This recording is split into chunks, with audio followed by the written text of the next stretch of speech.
On a remote trade road in medieval England, some losses cut so deep they change who we are forever. When Alina loses her husband to bandits on that lonely road, she thinks her story is over. She couldn't be more wrong. At 28, beaten and left for dead by the same bandits who killed her husband, Alina is found by Sir Rowan, a wealthy knight returning from war. He brings her to his estate to heal. But Alina isn't broken like everyone thinks. She's strong, smart, and unimpressed by his noble world. Rowan has spent years building walls around his heart. Yet this widow, who has lost everything, begins to change him. She challenges him. She makes him feel again. This isn't just a rescue story. This is about two wounded souls who find healing in each other. When Rowan asks Alina to be his wife, their different worlds collide. But will love be enough to overcome the scandal that threatens to destroy them both? Before we jump back in, tell us where you're tuning in from. And if this story touches you, make sure you're subscribed, because tomorrow I've saved something extra special for you. The morning Thomas died, Alina had awakened with an uneasy feeling in her chest. She'd learned to trust such feelings during their 3 years of marriage, the way a merchant's wife learns to read the signs of approaching storms or hostile towns. But Thomas had laughed, his weathered hands gentle as he braided her dark hair. "You worry too much, my dove," he'd said, kissing her forehead. "We've traveled this road a dozen times. The bandits know better than to trouble a poor merchant." And his wife. How wrong they both had been. Thomas kept his trade ledger in a leather satchel that never left his side pages filled with his careful script documenting every transaction, every debt owed and paid. He taught Alina to read those numbers, to understand the delicate balance of profit and loss that kept them fed and sheltered. She'd grown to love the precision of it, the way each entry told a story of human need and commerce. A merchant's greatest weapon isn't his sword, Thomas would say, tapping the ledger with one thick finger. It's knowing exactly what he owns, what he's owed, and what he can afford to lose. On that final morning, the ledger showed they were carrying their most valuable cargo, yet fine wool from the northern shires, destined for the markets of London. Enough to buy them a permanent shop, perhaps even a small house with a garden where Alina could grow the herbs she loved. They'd been traveling since dawn when the attack came.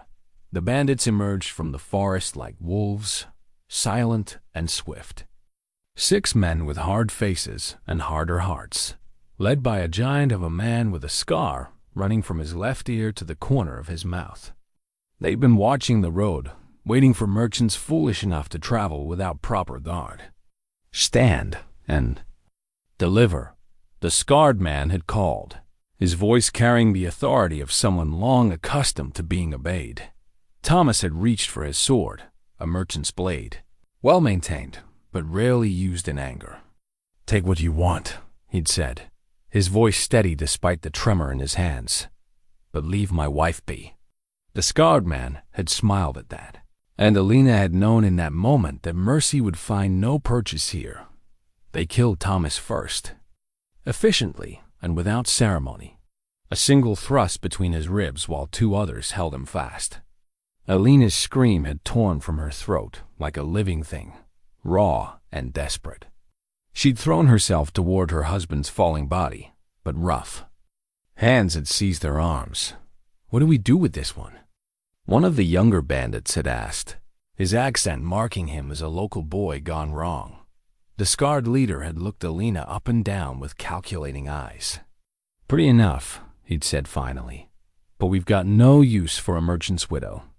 Too much trouble to keep, not worth enough to sell." They'd taken everything. The wool, Thomas's purse, even his wedding ring. But it was the ledger they burned that had broken something deeper in Alina's heart. 3 years of careful record-keeping, of dreams and plans, reduced to ash and scattered on the wind. Before they'd left her, broken and bleeding beside the road, the scarred man had leaned close enough that she could smell the rot on his breath. "Die, quick, woman," he'd whispered. The wolves will make it harder if you linger. But Alina had not died quick. She'd lain there as the sun tracked across the sky, drifting in and out of consciousness, her ribs screaming with every breath. Somewhere, in the distance, crows called to each other with voices like rusted hinges. The copper taste of blood filled her mouth, and her left eye had swollen shut. She might have died there, as the bandit had predicted, if not for the sound of hoofbeats just as the sun began to sink toward the horizon. Sir Rowan Blackthorne had been riding alone, returning from London, where he'd concluded business regarding his late father's estates. At 35, he carried himself with the unconscious authority of a man born to command, his dark hair touched with early silver at the temples. The war in France had ended 3 years past, but it had left its marks on him, a scar along his jaw, a slight stiffness in his left shoulder where a crossbow bolt had found its mark, and eyes that held the weariness of a man who'd seen too much death. He'd almost ridden past without stopping. The roads were dangerous enough without investigating every shadow or potential ambush. But his destrier, a great black warhorse named Thunder, had shied at something beside the road, forcing Rowan's attention to the crumpled form lying among the tall grass. For a moment, he'd thought it was merely another casualty of bandit activity common enough along these trade routes. But then the figure had moved, just slightly, and he'd seen the flash of dark hair against pale skin. A woman, alive, if barely. Rowan had dismounted with the fluid grace of a man who'd spent half his life in the saddle. His first instinct had been purely practical: check for wounds, assess the damage, determine if anything could be done. But as he'd knelt beside Alina, something in her bruised face had stirred an unexpected emotion in his chest. She'd opened her one unswollen eye as he'd reached for her, and he'd seen not the glazed confusion of someone near death, but a sharp intelligence that took his measure even through her pain. "Are you real?" she'd whispered, her voice hoarse from screaming. "And dust." "Real enough," he'd replied, surprised by the gentleness in his own tone. "Can you tell me what happened?" "The bandits," she'd managed. "They killed my husband, took everything." Her good eye had closed for a moment. "I should be dead." "But you're not," Rowan had said simply. "And that suggests you're stronger than they assumed." He'd lifted her as carefully as he could manage, noting the way she bit back cries of pain rather than give voice to them. Her dress was torn and blood-stained, her dark hair matted with dirt and worse things, but beneath the damage he could see. She was young, perhaps no more than 28 or 30. "I'm taking you to my estate," he told her as he'd settled her across Thunder's broad back. "My servants will tend your wounds." "Why?" The question had come out barely above a whisper, but he'd heard the genuine confusion in it. Rowan had considered the question as he'd swung up behind her, taking care not to jostle her injured ribs. Why indeed? He owed nothing to this woman, this stranger who'd been left to die beside the road. His duty was to his own lands, his own people, because no one deserves to die like that, he'd said finally, and spurred Thunder toward home. The Blackthorne estate sprawled across a valley 20 miles from the main trade road, its stone walls weathered by centuries of wind and rain. Rowan's grandfather had built the main hall. His father had added the eastern wing, and Rowan himself had overseen the construction of the defensive towers that now stood sentinel at each corner. It was a place built for permanence, designed to endure whatever storms, literal or metaphorical, might come. As they'd ridden through the gates, Alina had stirred against his chest.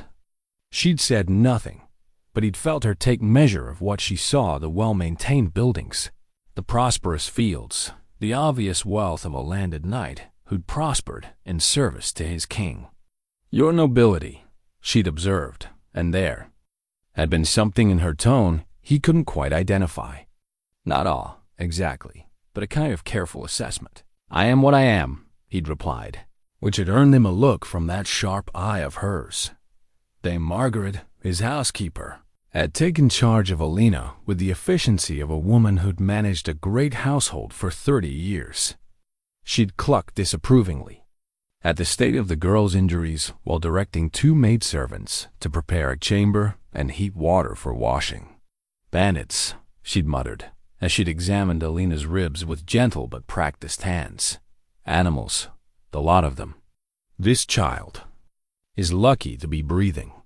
Within hours, Alina had been installed in a chamber in the eastern wing, her wounds cleaned and bandaged, her torn dress replaced by a simple shift of fine linen. Dame Margaret had insisted on staying the night, watching for signs of fever or deeper injuries that might prove fatal, but Alina had proven surprisingly resilient. By the second day, she'd been sitting up in bed, accepting broth and bread with an appetite that pleased the housekeeper greatly. By the fourth, she'd been walking slowly around the chamber, testing the limits of her healing body. It was on the 5th day that she'd surprised everyone by appearing in the great hall during the morning meal, moving carefully but under her own power.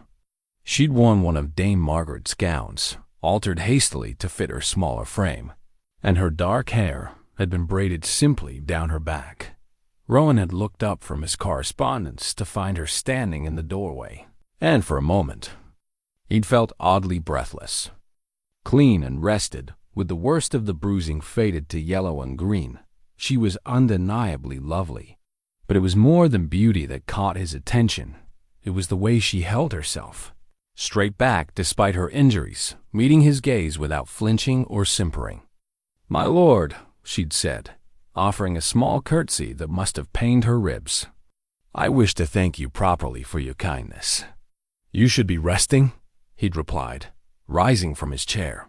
"Dame Margaret will have my head if she finds you." Wandering the halls.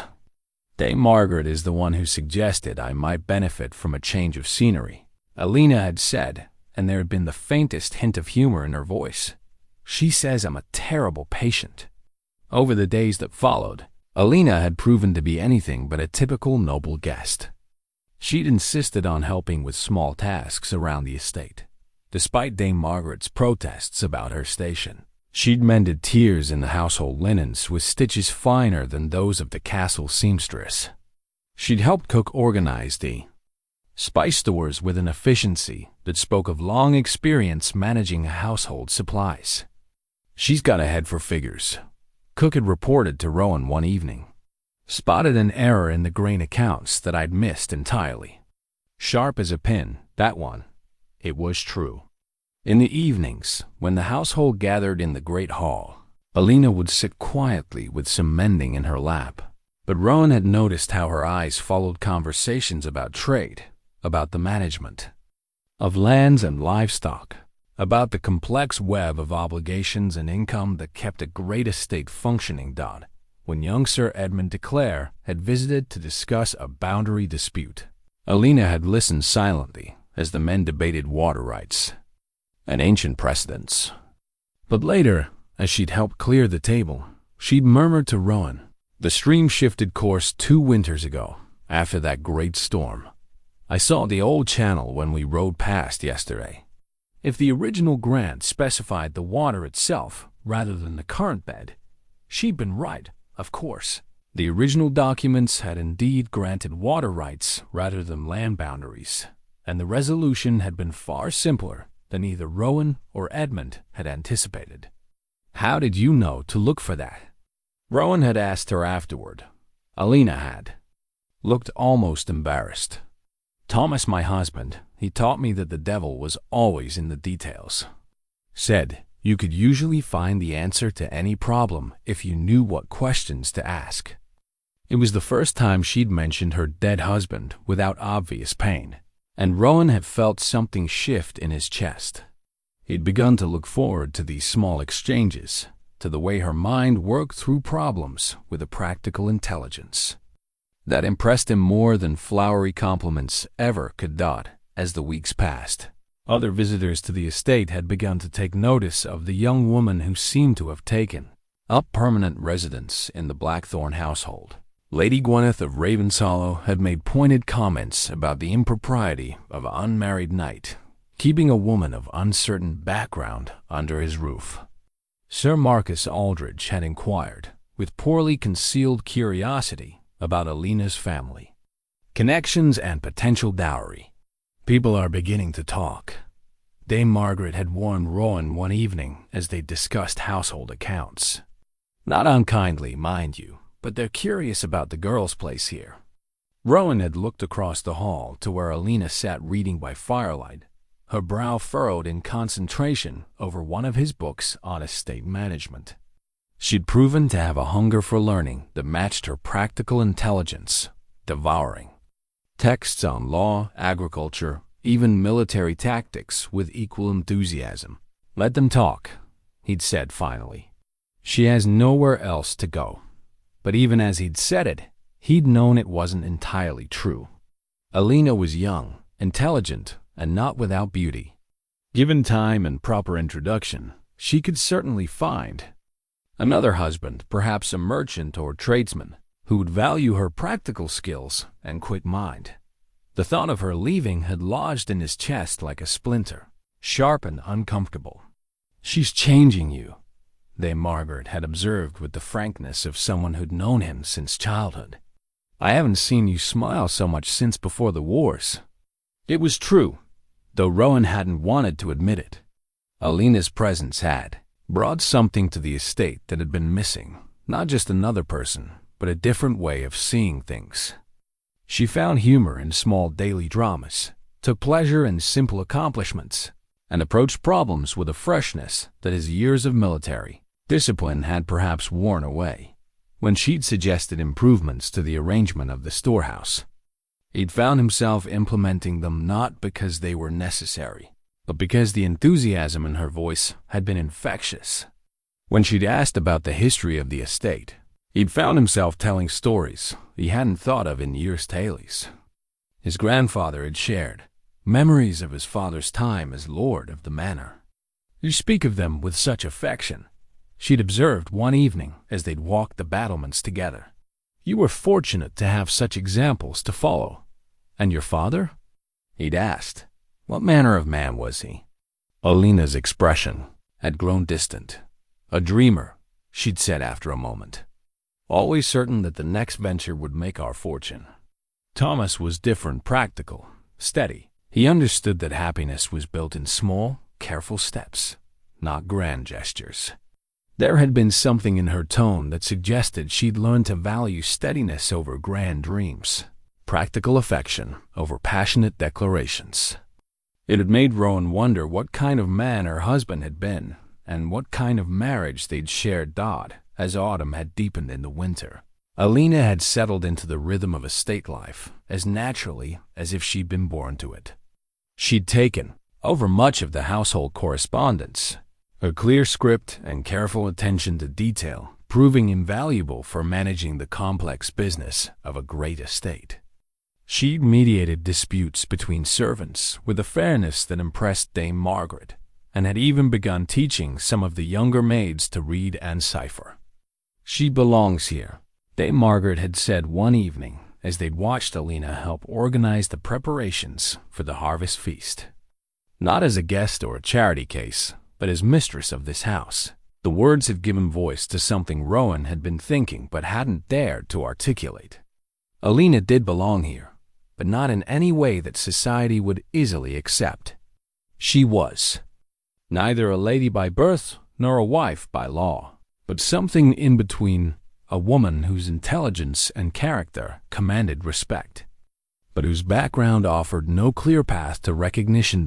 And yet, as he'd watched her laugh at something one of the kitchen boys had said, her face bright with genuine pleasure, he'd found himself imagining what it would be like to come home to that laughter every evening for the rest of his life. The thought had been both thrilling and terrifying in equal measure. The letter arrived on a gray December morning when frost covered the windows like delicate lacework. Dame Margaret brought it to Rowan as he broke his fast in the great hall, her weathered face creased with concern. "From Lord Geoffrey," she said, placing the sealed parchment beside his trencher. His messenger looked grim. Rowan recognized his overlord's seal immediately, the black raven of Ravenshollow pressed into red wax. Lord Geoffrey de Montfort was not a man given to casual correspondence, particularly not in winter, when travel was difficult and dangerous. Alina looked up from her own meal, noting the tension that had suddenly filled the hall. Over the months of her residence at Blackthorn, she'd learned to read the subtle signs of Rowan's moods. The slight tightening around his eyes when he was concerned, the way his shoulders squared when he prepared for unpleasant news. "Trouble?" she asked quietly. Rowan broke the seal and unfolded the parchment, his expression growing increasingly dark as he read. When he finished, he set the letter down with deliberate care, as if it might burst into flames. "Lord Geoffrey commands my presence at Ravenshollow," he said finally. "He's received reports about my household that require immediate attention."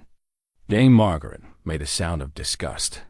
"That would be Lady Gwyneth's doing, mark my words. She's been spreading her poison every chance she gets." Alina felt a chill that had nothing to do with the winter air.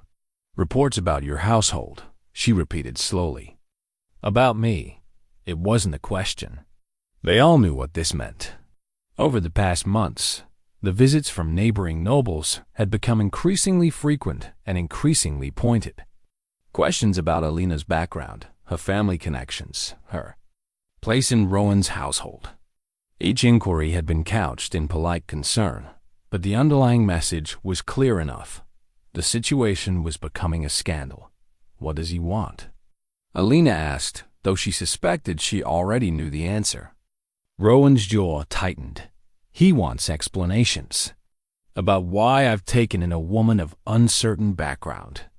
About the propriety of an unmarried knight keeping a young widow under his protection. He met her eyes across the table. About my intentions. Regarding your future. The words hung in the air between them like a challenge. Alina felt her cheeks warm, partly from embarrassment and partly from something else, a flutter of hope. She'd been trying to suppress for weeks. "And what are your intentions?" she asked, surprised by her own boldness. For a long moment, Rowan didn't answer. Then he rose from his chair and walked to the great hearth, staring into the flames as if they might hold answers to questions he hadn't wanted to ask. "I don't know," he said finally, his voice so low she had to strain to hear it. "I only know that the thought of you leaving makes me feel like I'm drowning." Dame Margaret cleared her throat meaningfully. "Perhaps this conversation would be better held in private," she suggested, but neither Rowan nor Alina seemed to hear her. "You barely know me," Alina said, her voice carefully controlled. "I'm a merchant's widow with no dowry, no family connections, no property. I bring nothing to a match except the clothes on my back and whatever intelligence God saw fit to give me." Rowan turned from the fire to face her. "You think I care about dowries and family connections?" "I think you should," she replied, rising from her own chair to face him directly. "You're a knight of the realm, lord of a great estate. Your marriage should strengthen alliances, bring political advantages, increase your holdings. I can offer none of those things. Can't you?" He crossed the room until he stood before her, close enough that she had to tilt her head back to meet his eyes.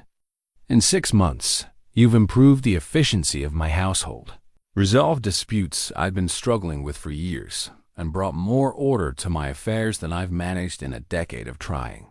You've made me remember what it feels like to come home to laughter, to look forward to conversation instead of enduring it." His hand rose as if to touch her face, then fell back to his side. "You say you bring nothing to a match, but you've already transformed my life simply by being in it." Alina felt her breath catch in her throat. She'd imagined conversations like this, late at night when sleep eluded her, but she'd never dared to hope they might become real. "Rowan, my lord," Dame Margaret interrupted firmly.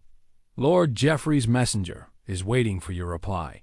Perhaps you should consider what you plan to tell him before you continue this discussion." The interruption broke the spell between them, and Alina stepped back, suddenly aware of how close they'd been standing.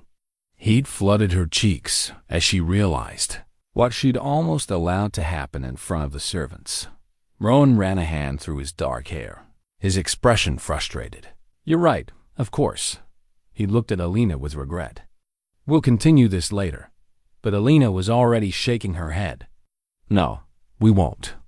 Because Dame Margaret is correct about more than just a messenger." She straightened her shoulders, calling upon the same strength that had kept her alive on that lonely road months ago. "Lord Geoffrey's summons changes everything. You have to think about your position, your reputation, your future. And I have to face the truth about mine." "What truth?" Rowan demanded. "That I can't continue to live in this limbo forever," she said quietly. "I've been hiding here, letting myself pretend that this arrangement could last indefinitely. But it can't. Eventually, people will demand answers about what I am to you, ward, guest, servant, or something else entirely. And if you can't give those answers, I can," he said fiercely. "I will." "Can you?" she challenged. "Are you prepared to marry a woman whose greatest accomplishment is organizing your spice stores? Are you ready to face the disapproval of every noble family in the region? Are you willing to give up any possibility of a more advantageous match?" Rowan stared at her for a long moment. "Is that what you think this is about? Advantage? Isn't it?" She wrapped her arms around herself, suddenly cold despite the warmth from the hearth. "I won't be the reason you make choices you'll regret later. I won't be the obligation that holds you back from the life you're meant to have." "And what about the life you're meant to have?" he asked, his voice rough with emotion. "Do you want to leave?" The question hit her like a physical blow. Leave? The thought of riding away from Blackthorn, of never again seeing the way morning light streamed through the windows of the great hall, of never again watching Rowan's rare smiles transform his serious face. It made her feel sick, but wanting something and deserving it were different things entirely. "What I want doesn't matter," she said finally. "I'm a merchant's widow, remember? We learned early that wanting and having are rarely the same thing." Dame Margaret made a sound that might have been exasperation or sorrow. "Child, you're speaking foolishness, and you know it. Lord Rowan isn't some callow boy who doesn't know his own mind. If he says he wants you here, then he needs to be certain," Alina interrupted. "Completely certain. Because once he gives Lord Geoffrey an answer, there won't be any going back." She looked at Rowan, memorizing the lines of his face as if she might never see him again. "Take time to think about this properly. Consider what you be giving up, what you be gaining. Consider whether the woman you've come to know these past months is worth the scandal that would follow." Alina, but she was already walking toward the door, her spine straight despite the trembling in her hands. "I'll be in the solar," she said over her shoulder. "When you've decided what you want to tell Lord Geoffrey, you can find me there." She left them standing in the great hall, Rowan looking as if he'd been struck by lightning, and Dame Margaret shaking her head with the exasperated affection of a woman watching two people she cared about make everything more complicated than it needed to be. In the privacy of the solar, Alina finally allowed herself to sink into a chair by the window. Outside, snow had begun to fall, dusting the bare branches of the oak trees that lined the manor's approach. It was a peaceful scene, but she felt anything but peaceful. The truth was that she did know what she wanted. She wanted to stay at Blackthorn for the rest of her life. She wanted to continue organizing Rowan's household, mediating his disputes, reading his books, and sharing quiet conversations by the fire. She wanted to wake up every morning knowing that she'd earned her place, through her own efforts rather than accident of birth. Most of all, she wanted Rowan to look at her the way he had in the Great Hall, as if she were precious, irreplaceable, worth fighting for. But wanting wasn't enough. Not when the price of having what she wanted might be Rowan's reputation, his standing with his overlord, his future prospects. She'd learned from Thomas that love meant putting the other person's welfare before your own desires. Even when it hurt Dot, especially when it hurt. Through the window, she could see a rider approaching through the falling snow, Lord Geoffrey's messenger, no doubt returning with Rowan's response to the summons. Soon, she would know what choice he'd made, and whether the strange interlude of her life at Blackthorn was coming to an end. She pressed her palm against the cold glass and tried to prepare herself for either possibility, knowing that neither would be easy to bear. Rowan's response to Lord Geoffrey was brief and formal. He would present himself at Ravenshollow within the fortnight, as commanded. What he didn't include was any explanation of his intentions regarding Alina, because the truth was, he still didn't know what those intentions were. He spent the days following Lord Geoffrey's summons in a state of restless agitation that his household had rarely seen. He snapped at servants over minor infractions, rode Thunder hard across the frozen fields until both horse and rider were exhausted, and prowled the halls of his manor like a caged wolf. Dame Margaret watched this behavior with the long-suffering patience of a woman who'd helped raise him from childhood. "You're acting like a green boy with his first infatuation," she told him bluntly one evening as he paced before the grate hearth. "Either claim the girl or let her go, but stop making everyone else miserable with your indecision." "It's not that simple," Rowan replied, pausing to stare into the flames. "You know what people are saying about her, about us."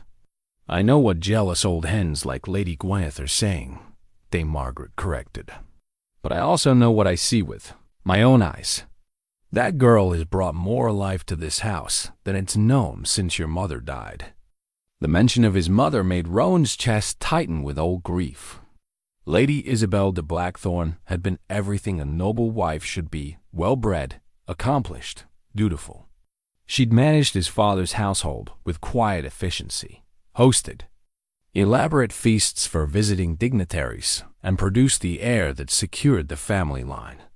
But she'd also been distant, formal, a beautiful ornament who performed her role without ever seeming to find joy in it. Alina was nothing like his mother, and that difference both attracted and unsettled him. Where Lady Isabel had been reserved, Alina was warmly engaged. Where his mother had maintained careful distance from the servants, Alina worked alongside them and knew their children by name. Where Lady Isabel had accepted her role without question, Alina challenged assumptions and suggested improvements with the confidence of someone who expected to be heard. "She's not what people expect in a knight's wife," he said finally. "No," Dame Margaret agreed. "She's better. She's real." Meanwhile, Alina had thrown herself into preparations for what she assumed would be her departure from Blackthorn. She spent long hours in the solar, carefully mending and organizing the clothing Dame Margaret had given her, preparing for whatever uncertain future awaited her. She couldn't return to her old life that had died with Thomas on the trade road, but perhaps she could find employment as a housekeeper or companion to some merchant family who would value her practical skills.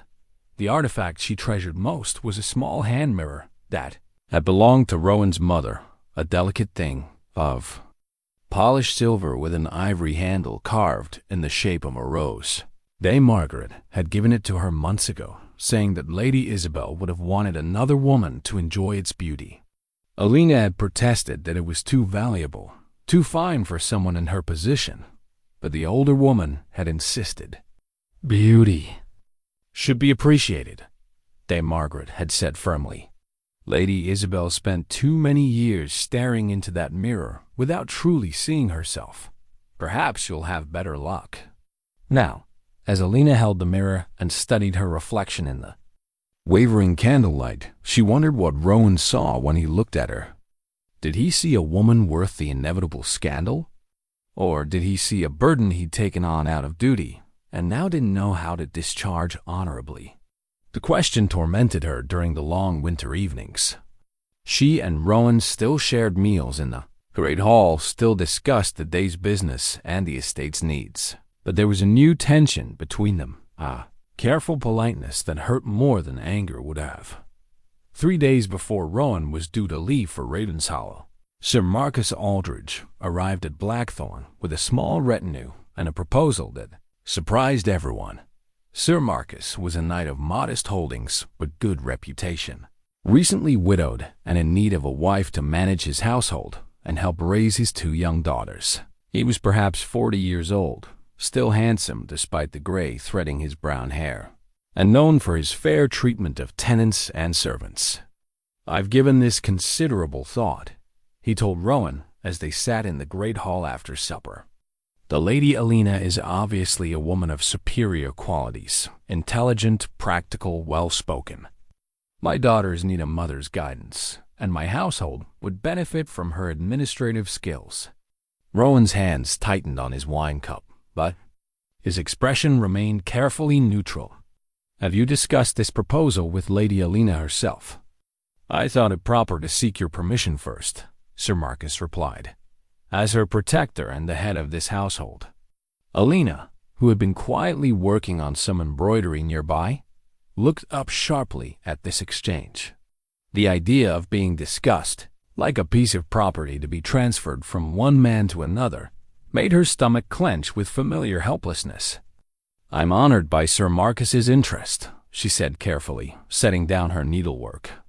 "But I think any discussion of my future should include me directly, don't you think?" Sir Marcus had the grace to look slightly embarrassed. "Of course, my lady. I merely wish to observe the proper forms." "The proper forms," Alina repeated, and there was something in her tone that made Rowan's attention sharpen. "And what do the proper forms say about a woman's right to choose her own fate?" "Alina," Rowan said quietly, recognizing the dangerous edge in her voice. But she was already rising from her chair, her movements controlled but carrying an unmistakable tension. "Sir Marcus, I appreciate that your offer comes from good intentions. Your daughters undoubtedly need guidance, and your household would certainly benefit from proper management. But I am not a commodity to be negotiated between men, regardless of how honorable those men might be." Sir Marcus blinked in surprise. "I meant no offense, my lady. I simply thought. You thought that because I am dependent on Lord Rowan's charity, I would be grateful for any offer of marriage, no matter how it was presented," Alina interrupted. "And perhaps you're right. Perhaps I should be grateful. But I find that I am not." She looked directly at Rowan then, her dark eyes blazing with something between hurt and defiance. "I was married once before to a good man who treated me as a partner rather than a possession. I will not settle for less now, regardless of my circumstances." With that, she swept from the hall, leaving both men staring after her in awkward silence. Dame Margaret, who had witnessed the entire exchange from her seat by the fire, chuckled softly. "Well," she said, to no one in particular, "I'd say that answers the question of what kind of wife she'd make. Not the biddable sort, our Alina." Sir Marcus cleared his throat uncomfortably. "Perhaps I should withdraw my offer. I had no idea the lady felt so strongly about." "Don't," Rowan said suddenly, his voice sharp enough to cut. "Don't withdraw anything yet." He rose from his chair, his decision crystallizing in his mind with startling clarity. "Give me until I return from Ravenshollow. Then I'll give you a definitive answer about Lady Alina's availability."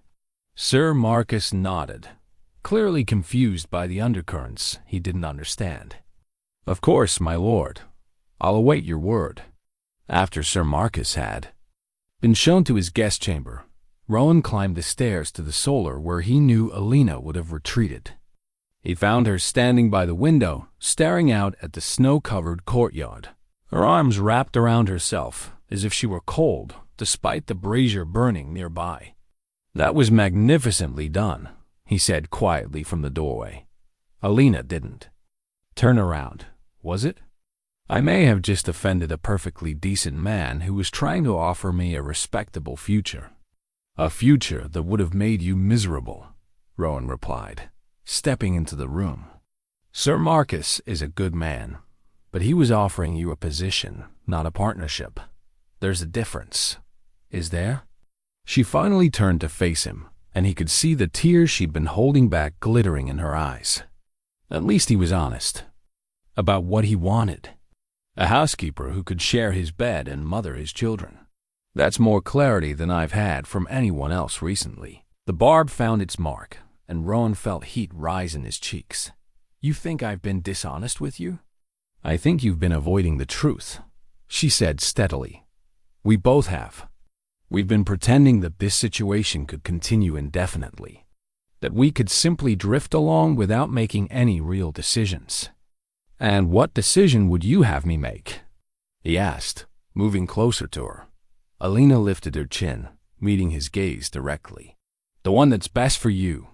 The one that secures your future and protects your reputation. The one that doesn't involve scandal or whispered doubts about your judgment. Even if that decision tears my heart out." The words hung in the air between them, raw and honest in a way that made Alina's breath catch.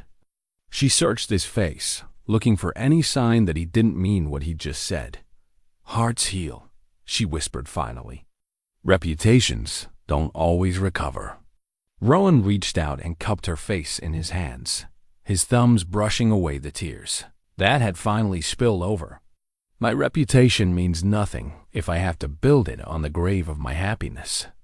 Before she could respond, he leaned down and kissed her softly at first, then with growing intensity as she melted against him. It was their first kiss, and it tasted of longing and desperation and the salt of her tears. When they finally broke apart, both were breathing hard. "This changes everything," Alina said shakily. "It changes nothing," Rowan replied, resting his forehead against hers. "Because I've known for weeks how I feel about you. The only question was whether I had the courage to act on it." "And do you?" she asked. "Have the courage?" He pulled back to look at her, his hands still framing her face. "Ask me again when I return from Ravenshollow." The next 2 days passed in a strange suspension of normalcy. Rowan prepared for his journey with the methodical efficiency of a soldier, while Alina threw herself into household tasks with desperate energy. They were polite to each other during meals, professional during their daily review of estate business, but the air between them crackled with unspoken possibilities. Sir Marcus remained at Blackthorn, ostensibly waiting for Rowan's decision about Alina's future, but clearly hoping to press his suit if the opportunity arose. He was kind to her in a courteous, distant way that suggested he'd taken her earlier rebuke to heart, but Alina could see the calculation in his eyes whenever he looked at her. Dame Margaret watched all of this with the resigned patience of someone who'd witnessed decades of human drama.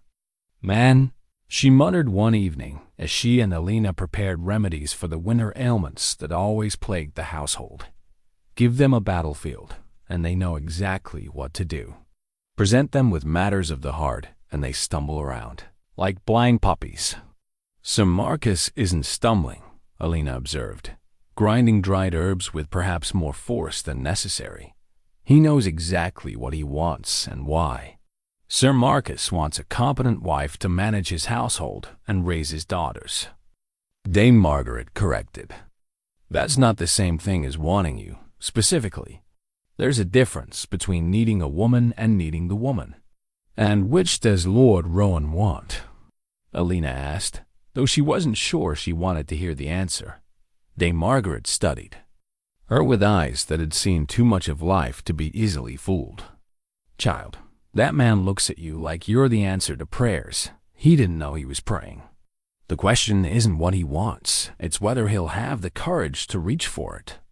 On the morning of Rowan's departure, Alina stood in the courtyard, watching him check Thunder's tack with the careful attention of a man who'd learned that small details could mean the difference between life and death. He was dressed for travel in practical leather and wool, but he carried himself with the unconscious authority that marked him as nobility even in simple clothes. "The weather looks fair," she said when he approached to take his leave. "You should make good time to Ravenshollow."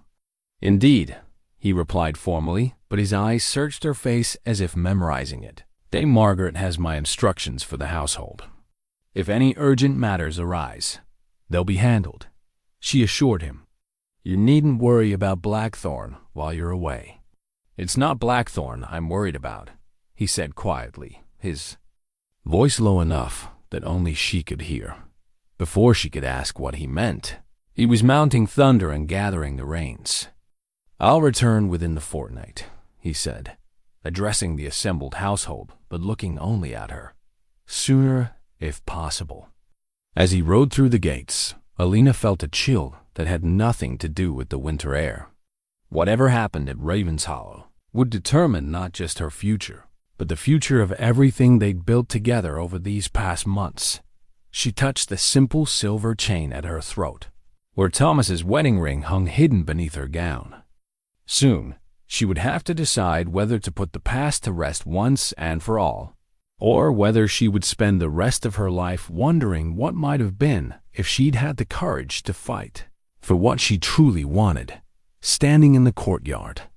As the sound of hoofbeats faded into the distance, Alina made her own silent promise. Whatever Rowan decided at Ravenshollow, she would be ready to face the consequences. She'd survived losing everything once before. She could survive it again if she had to. But this time, if love was within her reach, she wouldn't let fear make her choices for her.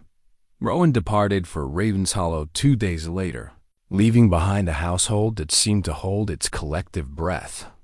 Alina watched from the solar window as he rode through the gates, his black destrier's hooves ringing against the cobblestones in the crisp morning air. He'd looked up at her window before turning onto the main road, and even from that distance, she'd felt the weight of his gaze like a physical touch. Sir Marcus had departed the previous evening, clearly sensing the undercurrents he didn't understand, but polite enough not to press for explanations. His final words to Alina had been gentle. I hope you find the happiness you deserve, my lady, whatever form it may take. Now, with both men gone, Alina found herself in the strange position of running the Blackthorn household while technically having no official authority to do so. Dame Margaret had made it clear that she expected nothing to change during Rowan's absence. You've been managing half these affairs anyway, the older woman said, practically. No point in stopping now just because his lordship is away. But Alina couldn't shake the feeling that everything had changed since that kiss in the solar. The touch of Rowan's lips on hers had awakened something she'd thought died with Thomas. Not just desire, but hope. The dangerous, terrifying hope that she might actually be allowed to keep the life she'd built here. Thought it was while organizing Rowan's private study that she discovered the artifact that would shift her understanding of everything. A battered leather portfolio containing correspondence from his years of military service. She'd been looking for property documents Dame Margaret needed when she'd knocked over a stack of papers, sending letters scattered across the floor dot as she gathered them up. Her eyes had caught on familiar handwriting, her own, in a letter she'd never written. But as she looked closer, she realized it wasn't her writing at all, but something remarkably similar. The letter was signed, Your devoted daughter, Isabel, and dated nearly 20 years past. Heart-pounding, Alina had read the letter through twice before the full implications hit her. Lady Isabel's handwriting was nearly identical to her, on the same careful formation of letters, the same slight rightward slant, the same way of crossing T's and dotting I's. More disturbing was the content of the letter itself. Lady Isabel had written to her father about her struggles with her role as Rowan's mother's wife, her feelings of inadequacy, her fear that she would never be the lady the estate deserved. The parallels to Lena's own situation were so striking. They made her feel sick. She'd replaced the letters carefully and said nothing to Dame Margaret about what she'd found. But the discovery haunted her through the long days of Rowan's absence. Had he seen the similarity? Was that part of what drew him to her some unconscious echo of his mother? The thought made her question everything about their relationship. When he looked at her, did he see Alina the merchant's widow, or did he see shadows of the mother he'd lost too young?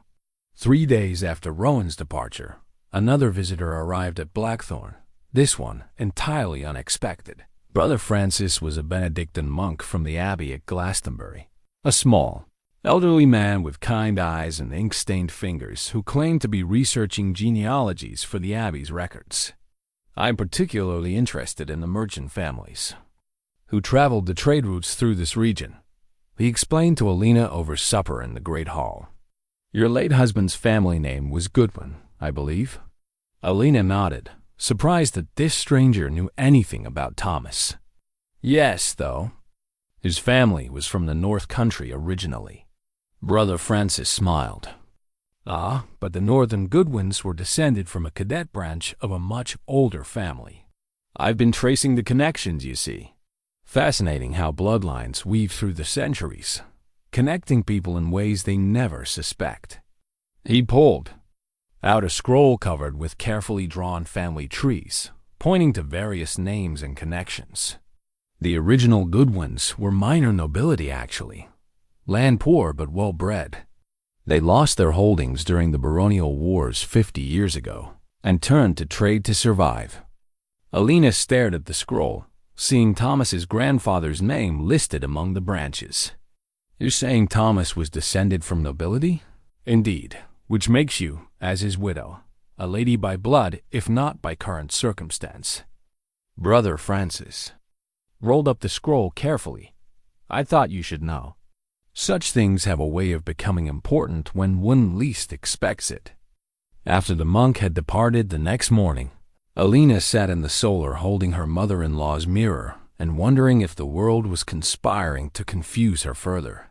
First the discovery of Lady Isabel's letters, now this revelation about Thomas's heritage. Was fate trying to tell her that she belonged in Rowan's world after all? Or was it simply cruel coincidence? Dame Margaret found her there an hour later, staring at her reflection as if it might hold answers. Brooding never solved anything, the older woman said briskly, settling into the chair beside Alina's. What's troubling you, child? Alina told her about both discoveries, the letters and the monk's revelations. Dame Margaret listened without interruption, her weathered face thoughtful. So you're wondering if Lord Rowan sees his mother when he looks at you, she said finally, and whether your husband's noble blood makes any difference to your current situation. Don't you think those are reasonable questions? Dame Margaret considered this. The handwriting business is curious, I'll grant you. But I knew Lady Isabel. Well, and while you may write similarly, you're nothing like her in temperament. She was a dutiful woman, but not a happy one. You have a joy in you that she never possessed. And the other matter? Brother Francis is right that bloodlines matter. In our world, Dame Margaret admitted. But they matter most when they come with property and connections. A noble name without lands or allies is interesting, but not particularly useful. Alina set down the mirror with a sigh. So I'm still a merchant's widow with no dowry, regardless of what my late husband's grandfather might have been. You're still a woman of intelligence and character who's won the heart of a good man, Dame Margaret corrected firmly. The rest is just decoration. But what if, Dame Margaret interrupted. Child, you could what if yourself to death and never find answers. The only question that matters is this. Do you love him? The simple directness of the question caught Alina off guard. In all her worrying about bloodlines and similarities and social complications, she'd been avoiding the fundamental truth. Yes, she whispered. God help me, yes. Then the rest will sort itself out, Dame. Margaret said with the confidence of someone who'd seen decades of human drama resolve itself one way or another. Lord Rowan isn't the boy to be led astray by fancy or obligation. When he comes back from Ravenshollow, he'll have made his choice based on what his heart tells him, not what anyone else thinks he should do. That evening, alone in her chamber, Alina held Thomas's wedding ring, the one piece of her old life she'd managed to keep.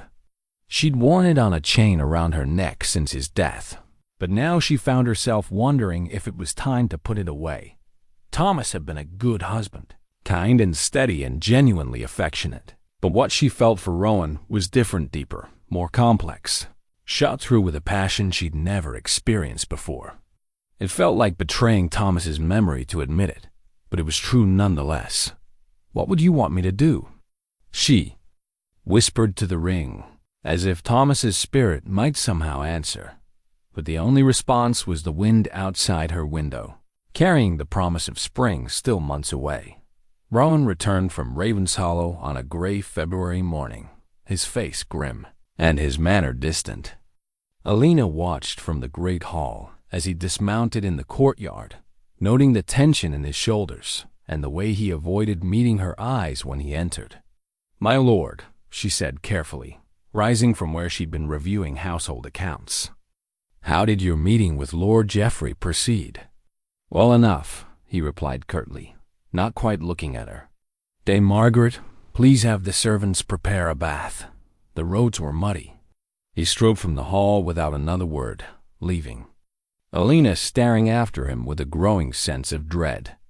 This was not the manner of a man who had reached a happy resolution to his difficulties. Dame Margaret appeared at her elbow, having witnessed the exchange. "Give him time," she murmured. "Lord Geoffrey can be challenging to deal with. His lordship will speak when he's ready." But hours passed without any further communication from Rowan. He took his evening meal in his private chamber and sent word that he was not to be disturbed. Alina spent a sleepless night wondering what Lord Geoffrey had said to put such shadows in Rowan's eyes. The artifact that dominated this period was Rowan's father's signet ring, a heavy gold band bearing the blackthorn raven with emerald eyes. Rowan had inherited it upon his father's death, but rarely wore it, preferring a simpler band for daily use. But Alina noticed that he now wore the signet constantly, as if reminding himself of obligations and responsibilities that transcended personal desire. The next morning brought answers, though not the ones Alina had hoped for. "Lord Geoffrey has made his position clear," Rowan announced when they finally spoke privately in his study. "The situation with your residence here has become a source of speculation that reflects poorly on the stability of my household." Alina felt her heart sink, but she kept her expression composed. "I see. And what does he recommend?" "He recommends marriage," Rowan said, his voice carefully neutral. "To someone. Soon." "Someone," Alina repeated. "Not necessarily me." Rowan's jaw tightened almost imperceptibly. "He's presented several options. Lady Catherine de Vere is recently widowed and well-connected. Lady Margaret Fitzhugh is young, but brings substantial properties. Lady Alina—" "Stop," Alina interrupted quietly. "Please, I understand. Do you?" Rowan turned to face her fully for the first time since his return. "Because I'm not certain I understand any of this myself." There was something in his voice, a note of frustration or perhaps desperation, that made Alina study his face more carefully. The shadows under his eyes suggested he'd slept as poorly as she had. "What did you tell him?" she asked. "That I would consider his counsel carefully and make a decision within the month." Rowan moved to the window, staring out at the winter-brown fields. He was explicit about the consequences of making the wrong choice, which would be questions about my judgment, potential challenges to grants of land that depend on his goodwill, social isolation that could affect everything from trade agreements to marriage prospects for any children I might have. Rowan's voice was flat, factual. In short, professional and personal ruin. Alina absorbed this information with the same practical assessment she'd once applied to Thomas's business decisions. The mathematics were simple enough. The cost of choosing her would be devastating, while the benefits of a more conventional marriage were substantial. "Then the decision is obvious," she said quietly. "Is it?" Rowan turned from the window, his dark eyes searching her face. "Because if it's so obvious, why do I feel like I'm being asked to cut out my own heart?" The raw pain in his voice nearly undid her composure, But Alina forced herself to remain steady, because love makes us foolish sometimes.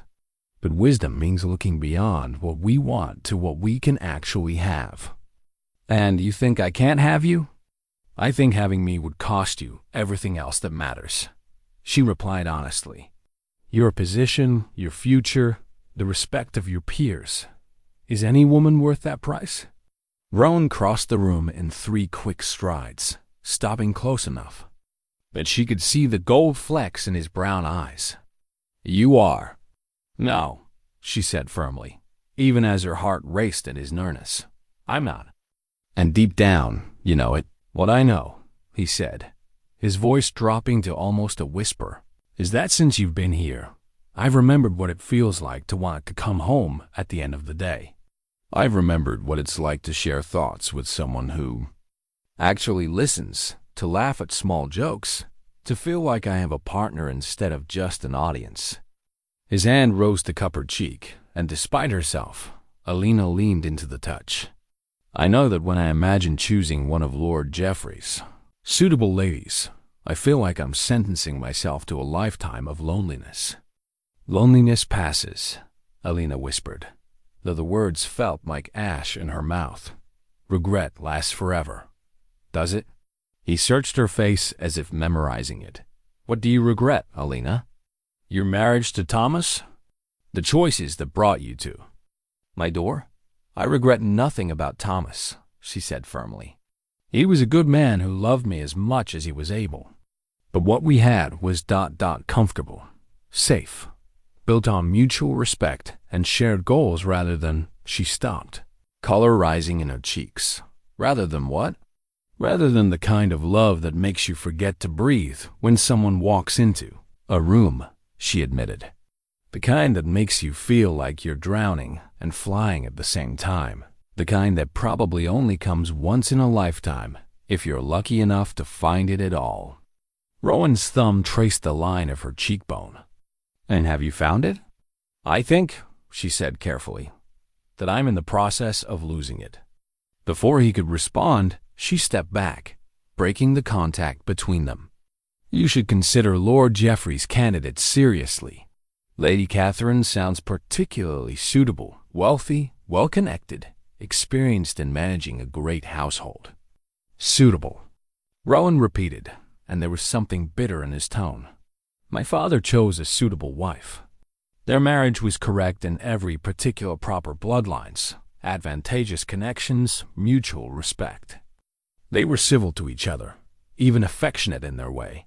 And my mother died never having experienced a single day of genuine happiness. Perhaps happiness is a luxury that people in our positions can't afford, Alina suggested, though the words felt like she was swallowing glass. Perhaps, Rowan agreed.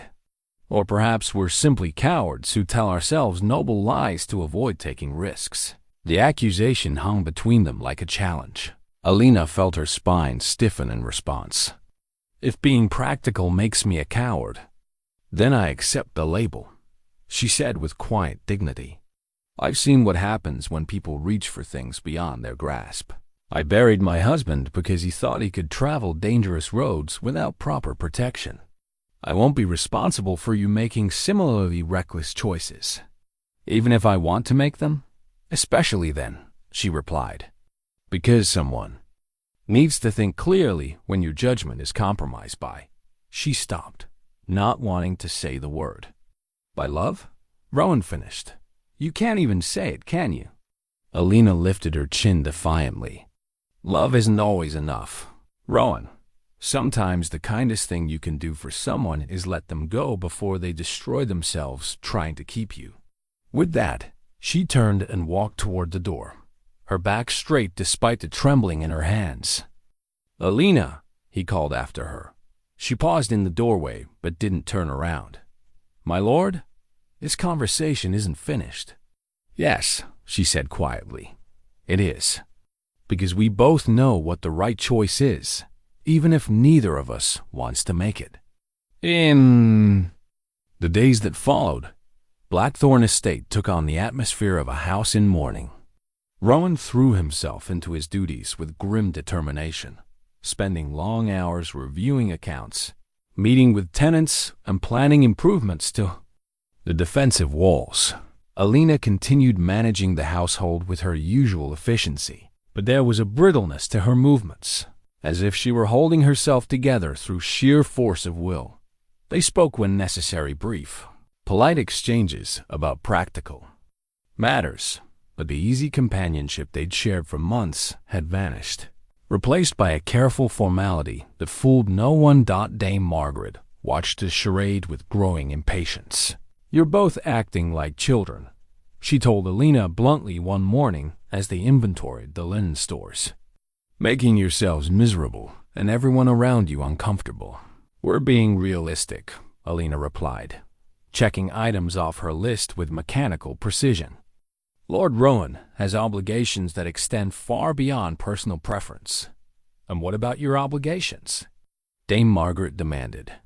"Don't you owe him honesty about your feelings instead of this martyred nobility?"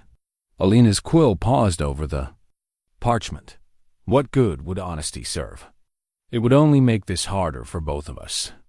Or it might give him the courage to make the choice his heart wants instead of the one his head tells him he should."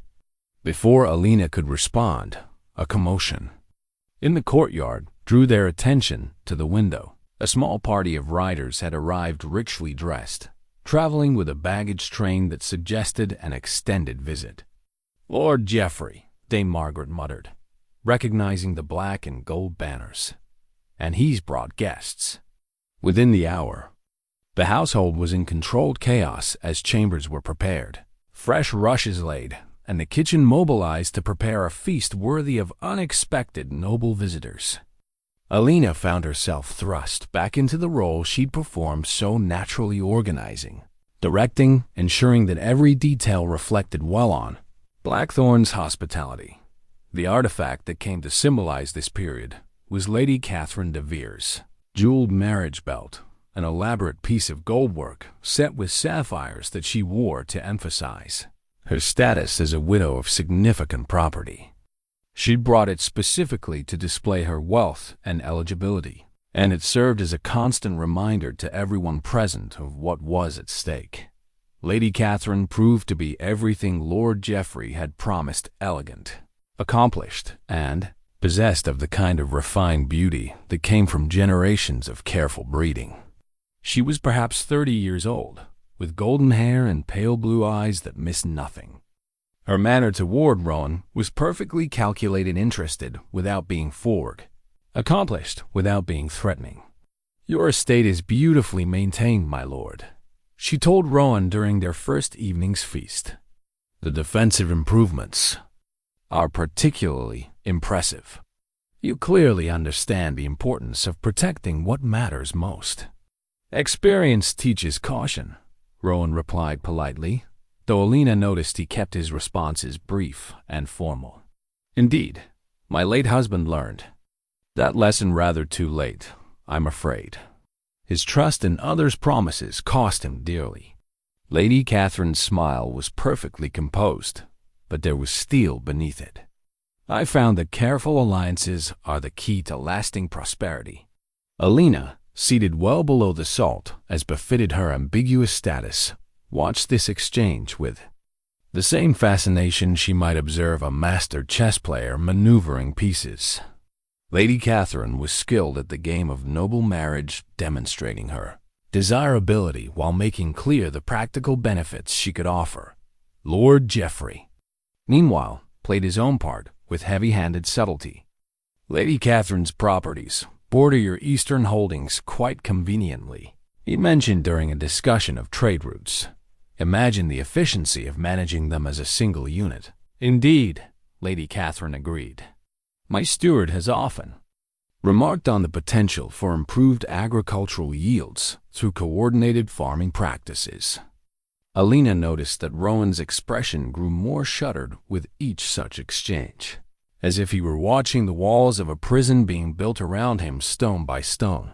On the third day of the visit, Dame Margaret assigned Alina to attend Lady Catherine as she toured the estate grounds. It was clearly meant as both courtesy and test. An opportunity for the prospective lady of the manor to evaluate the current household arrangements. "You've done admirable work here," Lady Catherine said as they walked through the herb gardens Alina had helped design. "Dame Margaret speaks very highly of your contributions to the household management." "You're kind to say so, my lady," Alina replied carefully. "I understand you're a widow yourself," Lady Catherine continued, her tone conversational, but her eyes sharp. "It's a difficult position, particularly for a woman of modest means. One must be grateful for any security that presents itself." The words were spoken gently, but Alina heard the message clearly enough. Lady Catherine had sized up the situation and was offering what she probably considered generous advice. Know your place and be grateful for what charity you've received. "Lord Rowan has been most generous," Alina agreed, matching Lady Catherine's polite tone exactly. "He's known for his honor," Lady Catherine said, "though honor can sometimes lead men to make impractical choices. Fortunately, those who care for them can often provide guidance toward more suitable decisions." They paused beside the rose arbor, where early buds were just beginning to show despite the late winter chill. Lady Catherine examined the carefully pruned branches with the eye of someone evaluating an investment. "These will be lovely when they bloom," she observed. "Though, I think the garden might benefit from a more formal arrangement, something that better reflects the dignity of the estate." It was a small comment, but it crystallized something for Alina. Lady Catherine wasn't just evaluating the roses. She was cataloging everything that would need to change to suit her vision of what a proper, noble household should be. The informal gardens that brought such joy to the kitchen maids who gathered herbs there would be sacrificed for formal dignity. The easy familiarity between lord and servants that made Blackthorn feel like a home rather than just an estate would be replaced by rigid hierarchy. "Change can be refreshing," Alina said diplomatically, though something inside her rebelled at the thought. That evening, as Alina helped serve at the high table, she watched Rowan's face as Lady Catherine entertained the company with accomplished singing. The lady's voice was technically perfect, her repertoire appropriately refined, her performance exactly what one expected from a woman of her breeding. But Rowan's expression was that of a man enduring rather than enjoying the entertainment. Alina found herself remembering the evening months ago, when she'd hummed an old merchant song while working on the household accounts, and Rowan had asked her to sing it properly. Her voice was untrained but warm, and the simple melody had made him smile in a way that transformed his usually serious face. "Lovely, isn't she?" Lord Geoffrey murmured to Rowan during a pause in the music. "Lady Catherine would grace any lord's hall." "She would indeed," Rowan agreed, but his tone was that of a man acknowledging a mathematical certainty rather than expressing admiration. Later that night, as Alina helped clear the tables, she found herself alone in the great hall with the dying firelight and her own troubled thoughts. The practical part of her mind, the part that had learned hard lessons about the difference between wanting and having, told her that Lady Catherine was exactly what Rowan needed. Beautiful, accomplished, wealthy, politically connected. She would bring him everything a marriage should provide and ask, for nothing more than the respect and consideration due to her station.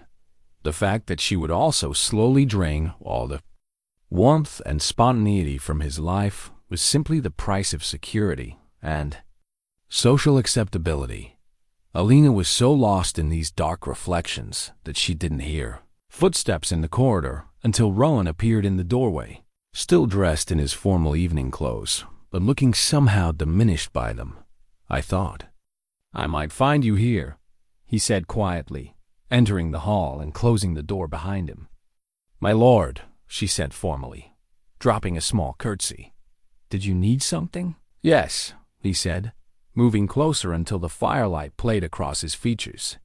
"I need you to tell me honestly. What do you think of Lady Catherine?" Alina studied Rowan's face in the firelight, noting the tension around his eyes and the way his hands clenched and unclenched at his sides. This felt like a trap no matter how she answered. She would either lie to him or reveal feelings she'd been trying desperately to hide.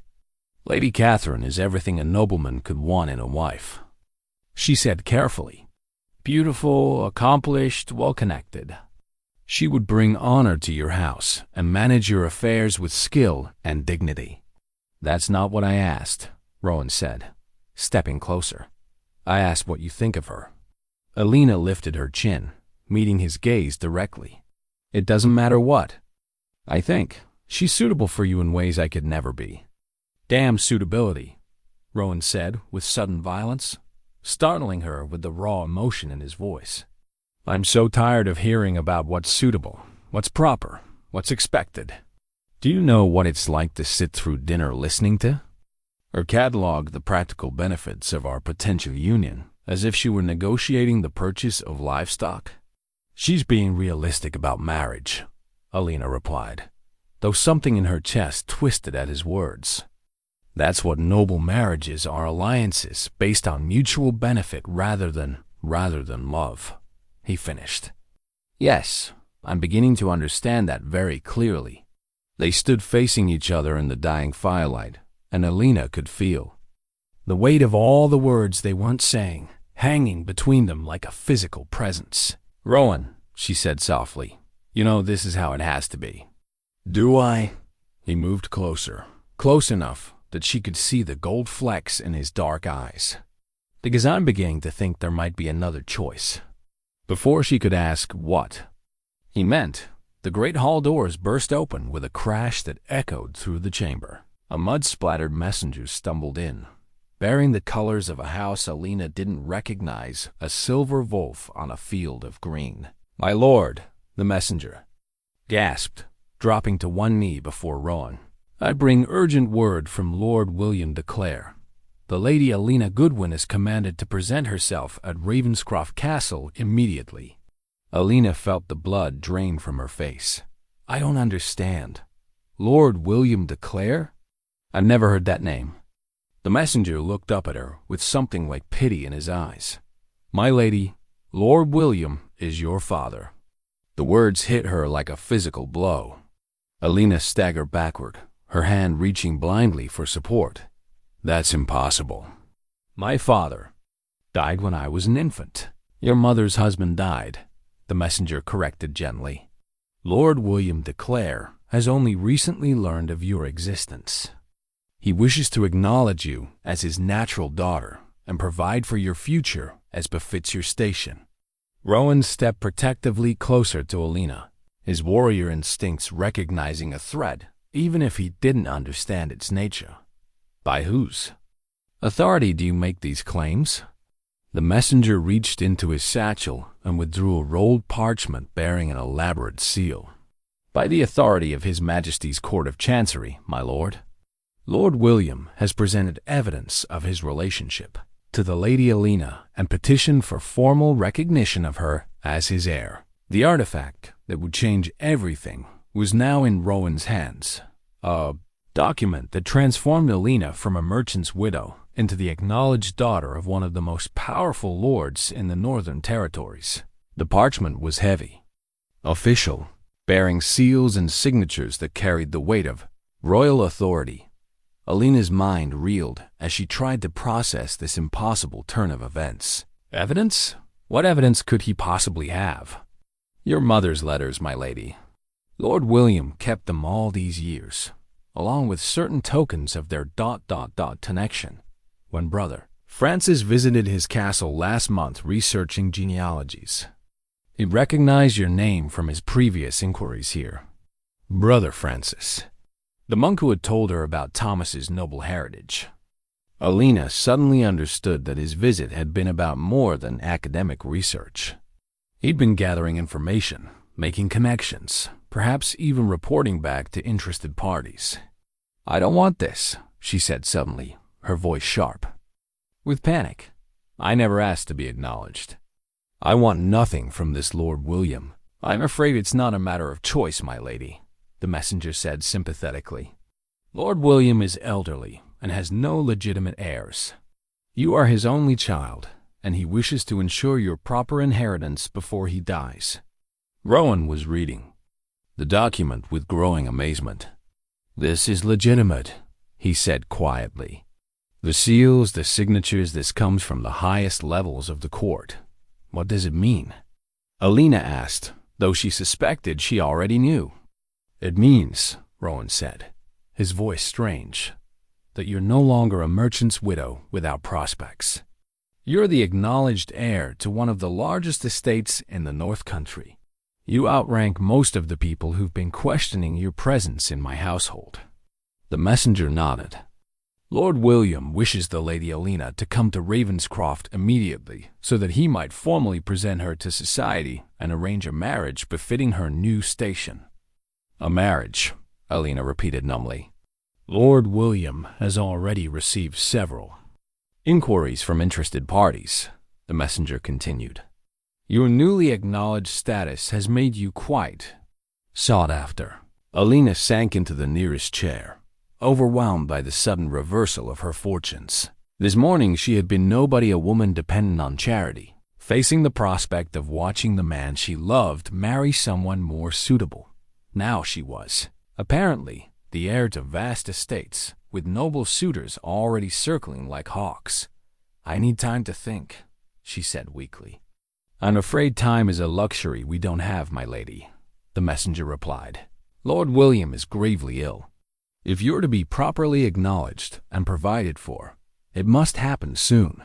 Rowan set down the document and looked at Alina with an expression she couldn't read. "This changes everything, does it?" she asked, searching his face. "I'm still the same person I was an hour ago." "Are you?" He gestured to the parchment. "An hour ago, you were a woman I could never marry without destroying my future. Now you're a woman I could never hope to deserve." The words hit her like a slap. "You think this makes me different?" "I think this makes you free," he said quietly.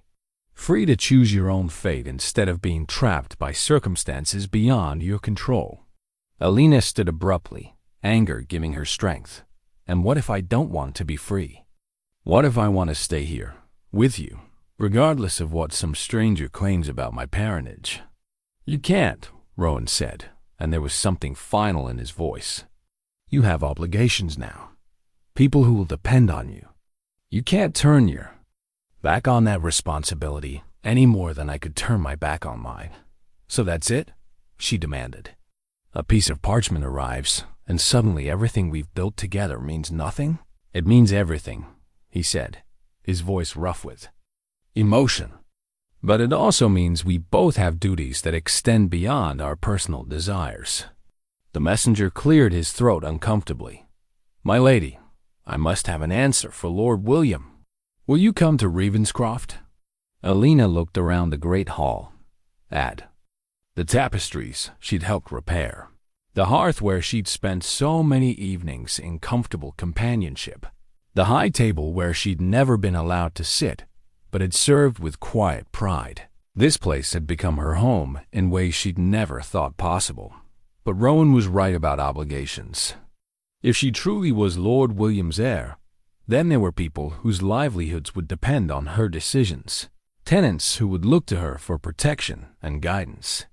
She couldn't ignore that responsibility any more than she could have ignored Thomas's injuries or Rowan's needs. "How long do I have?" she asked the messenger. "Lord William hopes you can be at Ravenscroft within a fortnight, my lady. Sooner if possible." Alina nodded slowly.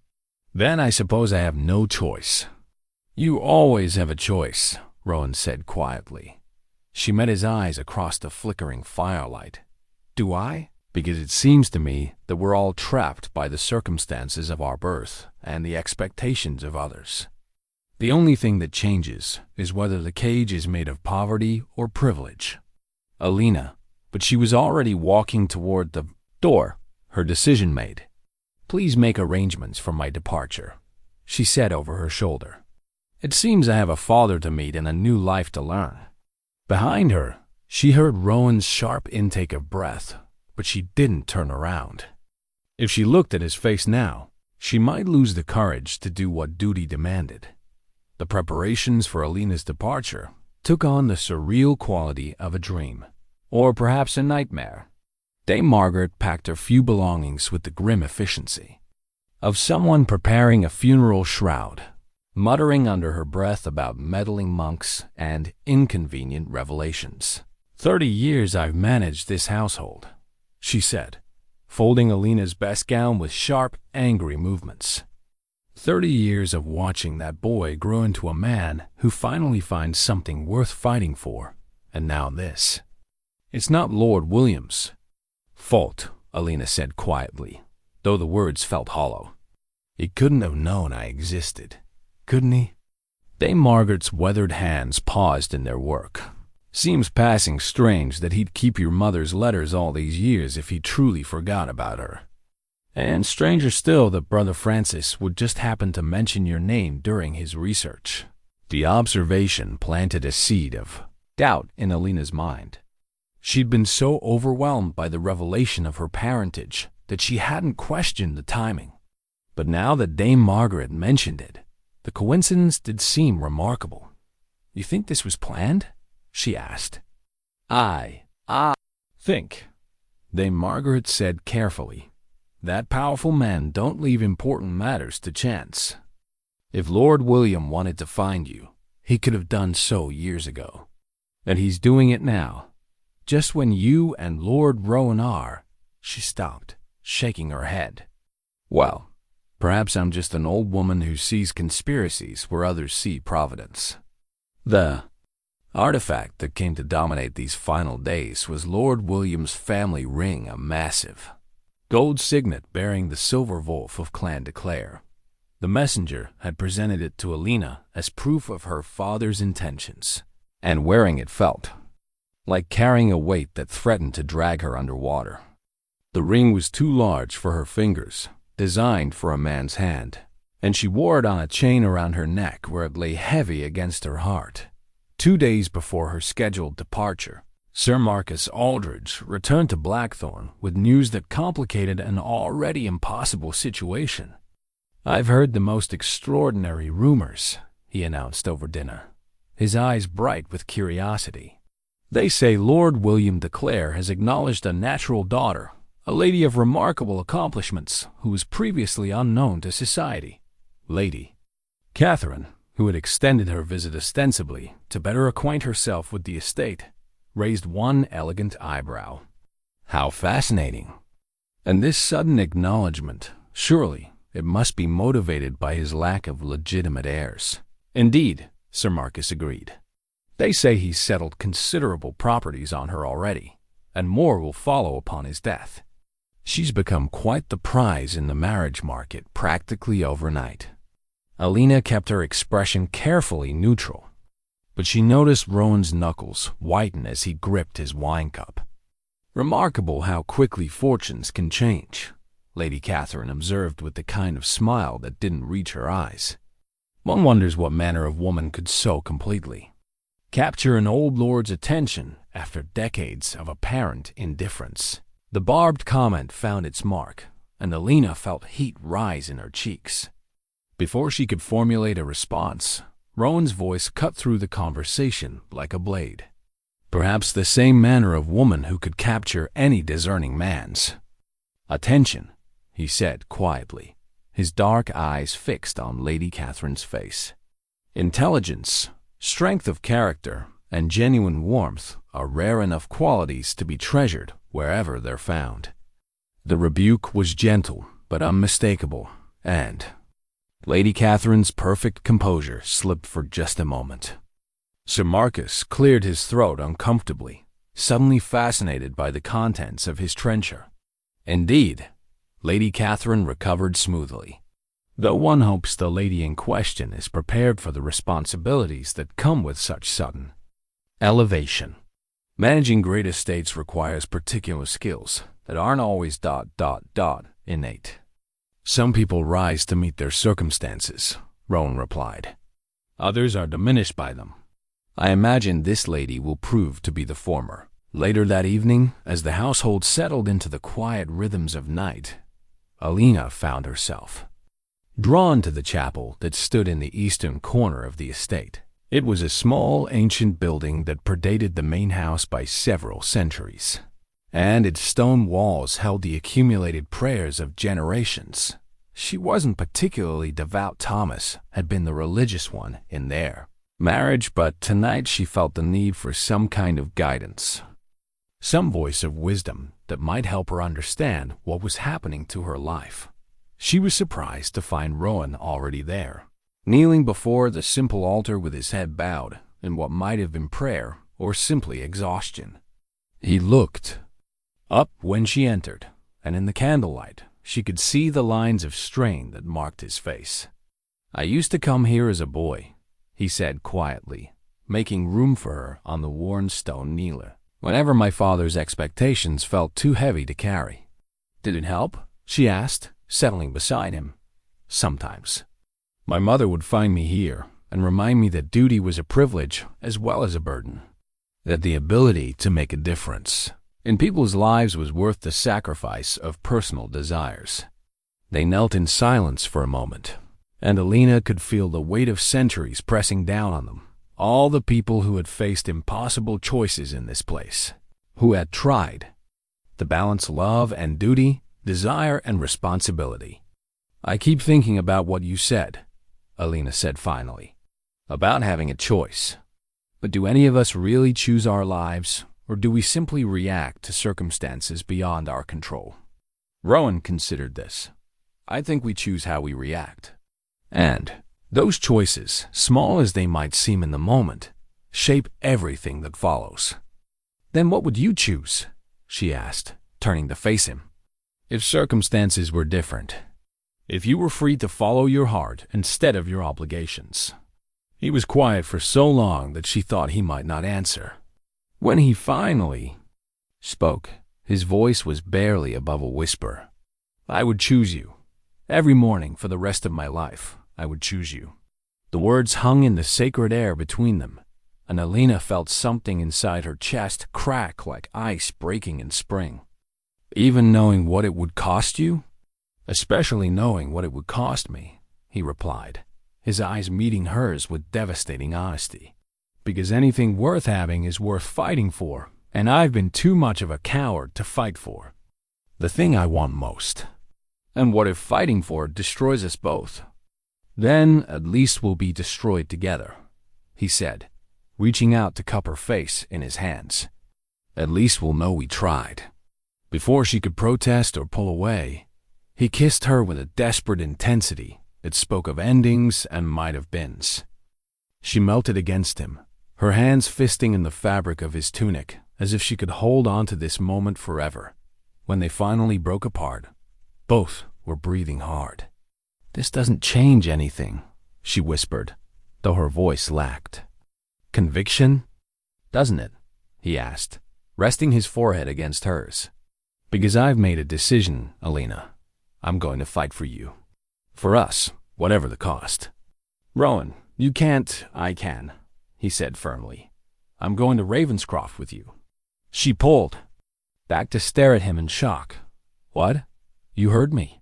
I'm going to meet this father of yours and make my intentions clear. If you're truly his heir, then I'm going to court you properly, with all the formality your new station demands." "That's madness," she breathed. "Lord Geoffrey will. Lord Geoffrey can go to hell," Rowan said with quiet vehemence. "I've spent my entire life doing what others expected of me, making choices based on duty and propriety and political advantage. And where has it gotten me? About to watch the woman I love disappear from my life because I was too afraid to take a stand." "You'll lose everything," Alina protested, even as hope began to bloom in her chest like a dangerous flower. "I'll lose nothing that matters," he replied. "Lands can be regained, alliances rebuilt, reputations restored. But you," his voice caught, "if I let you walk away without fighting for you, I'll regret it for the rest of my life." Alina searched his face, looking for any sign of doubt or hesitation. Instead, she found a determination that reminded her why she'd fallen in love with him in the first place, the quiet strength that had made him kneel beside a broken woman on a lonely road, the integrity that had driven him to protect her even when it complicated his life beyond measure. "What about Lady Catherine?" she asked. "Lady Catherine deserves a man who can love her wholeheartedly," Rowan said. "I am not that man, and it would be cruel to pretend otherwise." "And Lord Jeffreys?" "Threats? Let him threaten. I have resources of my own, connections that don't depend on his goodwill. It won't be easy, but we'll survive whatever consequences come." Alina felt tears she'd been holding back for days finally spill over. "You're certain? Absolutely certain?"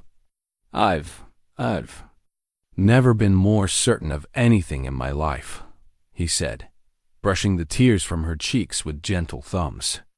"The only question is whether you want me to fight for you."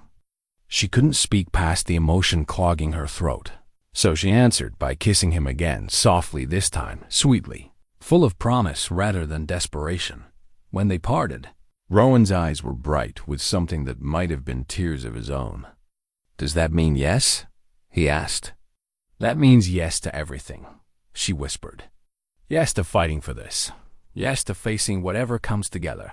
Yes to choosing love over safety." They held each other in the candlelit chapel, surrounded by the ghosts of generations who had faced their own impossible choices. And for the first time since the messenger had arrived with news of her parentage, Alina felt something other than dread about the future. The next morning brought a flurry of activity. As word spread of Rowan's intention to accompany Alina to Ravenscroft, Dame Margaret supervised the packing of his traveling clothes with barely contained satisfaction, muttering about stubborn men finally coming to their senses. Lady Catherine received the news with icy composure, her farewells perfectly polite, but carrying an undertone of promised consequences. "I do hope you find what you're looking for at Ravenscroft, my lord," she said as her own traveling party prepared to depart. "Though I fear you may discover that some prizes come at a higher cost than anticipated." Lord Jeffreys' reaction was less subtle. His messenger arrived within hours of Lady Catherine's departure, bearing a letter that made Rowan's jaw tighten as he read. "He's not pleased," Rowan observed mildly, folding the parchment with deliberate care. "What does he say?" Alina asked, though she suspected she didn't want to know. "He questions my judgment, threatens to review my land grants, and suggests that my recent behavior indicates an unfitness for the responsibilities I've been entrusted with." Rowan's voice was calm, but she could see the tension in his shoulders. "He also strongly advises that I reconsider my course before taking any irreversible actions." "It's not too late," Alina said quietly. "If you've changed your mind." "I haven't," Rowan interrupted firmly. "And I won't. Lord Jeffreys' displeasure is the price of choosing my own path instead of the one he's laid out for me." As their departure day dawned clear and cold, Alina found herself torn between excitement and terror. She was about to meet a father she'd never known existed, claim an inheritance that would transform her from nobody to one of the wealthiest women in the realm, and hopefully secure a future with the man she loved. But she was also leaving behind the only real home she'd known since Thomas's death, venturing into a world where the rules were different and the stakes impossibly high. Standing in the courtyard, as their horses were prepared, she took one last look at Blackthorn Manor, at the windows of the solar where she'd spent so many quiet hours, at the herb garden where she'd found peace, at the great hall where she'd fallen in love with both a man and a way of life. "Regrets?" Rowan asked, moving to stand beside her. "None," she said, and meant it. "Whatever happens next, at least we'll face it together." "Together," he agreed, helping her mount her palfrey. "Whatever the cost." As they rode through the gates of Blackthorn for what might be the last time, Alina didn't look back. The future was uncertain, full of challenges that would test both their love and their resolve.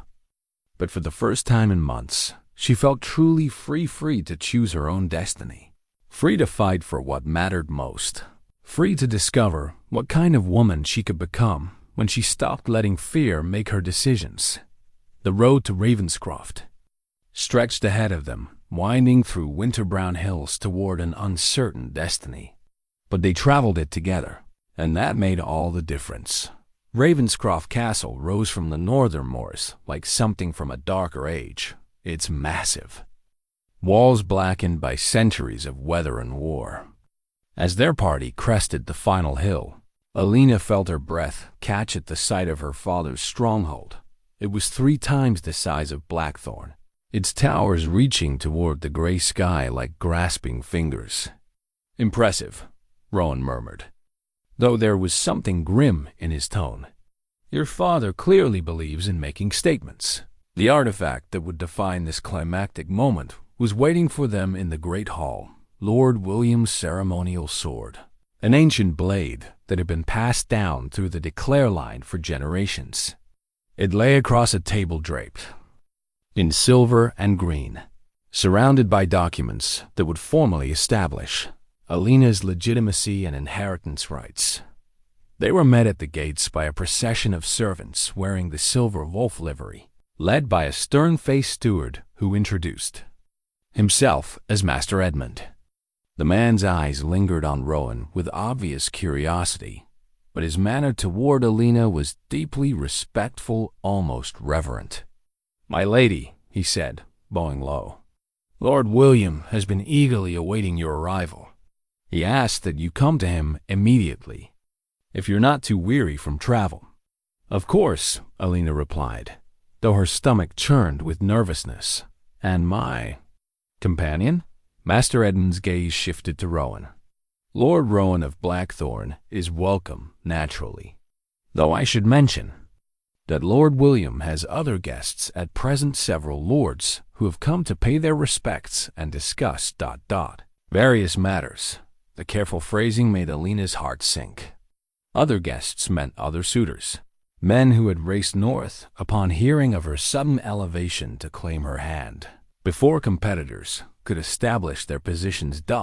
As they were led through corridors lined with ancient tapestries and battle-scarred weapons, Alina caught glimpses of richly dressed men conversing in low, urgent tones. She recognized the calculating looks they gave her, the same expression she'd seen on Thomas's face when evaluating a particularly valuable cargo. Lord William de Clare was dying. That fact became obvious the moment Alina entered his private chamber, despite the efforts of his physicians and servants to maintain an appearance of robust health. He was a man of perhaps 60 years, but illness had aged him beyond his time. His hair was completely white, his frame gaunt beneath rich robes, and his breathing came in careful, measured intervals. But his eyes, the same dark brown as Alina's own, were alert and piercing as they fixed on her face. "Eleanor," he whispered, and for a moment Alina thought he was confused about her identity. Then she realized he was seeing her mother in her features, and something in her chest tightened with unexpected emotion. "My lord," she said carefully, offering a formal curtsy. "I am Alina Goodwin, as you requested." "Alina de Clare," he corrected firmly, struggling to sit up straighter. "You are my daughter, and you will bear my name with the pride it deserves." Behind her, she heard Rowan's sharp intake of breath, but she kept her attention focused on the man who claimed to be her father. "With respect, my lord, I barely knew my mother's maiden name. I know nothing of yours." "Then I will teach you," Lord William said, his voice gaining strength. "In what time remains to me, I will teach you everything you need to know about your heritage, your responsibilities, and your power." A soft knock at the door interrupted them, and Master Edmund entered with news that made Alina's blood run cold. "My lord, Sir Garrett de Vos has arrived with a formal proposal of marriage. He waits in the great hall with Lord Marcus Fitzwalter and Sir Robert de Montigny, all of whom wish to present their suits for the lady's consideration. 3 marriage proposals in a single day." Alina felt suddenly dizzy, overwhelmed by the speed at which her life was being transformed yet again. "Tell them I will see them after I've spoken privately with my daughter," Lord William commanded. and make certain they understand that any arrangements will be made with her full knowledge and consent." After Master Edmund departed, Lord William turned his attention to Rowan, who had remained silent but watchful throughout the exchange. "You must be the knight who saved my daughter's life," he said, his voice carrying a note of genuine gratitude. "I am in your debt, Sir Rowan." "No debt is owed, my lord," Rowan replied carefully. "Any man of honor would have done the same, would they?" Lord William's knowing smile suggested he understood more about the situation than his words revealed. "And tell me, Sir Rowan, what brings you to Ravenscroft?" Surely not mere concern for my daughter's welfare. The question hung in the air like a challenge. Alina held her breath, knowing that Rowan's answer would determine everything that followed. "I come to formally request your daughter's hand in marriage," Rowan said clearly, his voice carrying the authority of a man who had made an irrevocable decision. "If she will have me, and if you will consent to the match." The silence that followed was deafening. Lord William's eyes moved between Alina and Rowan, taking measure of something that went beyond mere words or formal proposals. "Interesting," he said finally. "And does my daughter share your feelings in this matter?" All eyes turned to Alina, and she realized that this was the moment everything had been building toward. The choice that would determine not just her future, but the future of everyone she cared about. Alina looked between her dying father and the man she loved, feeling the weight of destiny pressing down on her shoulders like a physical force. Everything she said in the next few moments would echo through the rest of her life. "Yes," she said simply, her voice steady despite the trembling in her hands. "I share Sir Rowan's feelings completely. If you will consent to the match, I would be honored to become his wife." Lord William studied them both for a long moment, his weathered face unreadable. "And are you prepared for the challenges such a marriage would bring? The political complications, the social resistance, the enemies you would make?" "We are," Rowan replied before Alina could speak. "We've already faced some of those challenges. We understand the cost. Do you?" Lord William's smile was sharp as a blade. "Because I suspect you understand very little about what my daughter has truly inherited." He gestured weakly toward a table laden with documents and maps.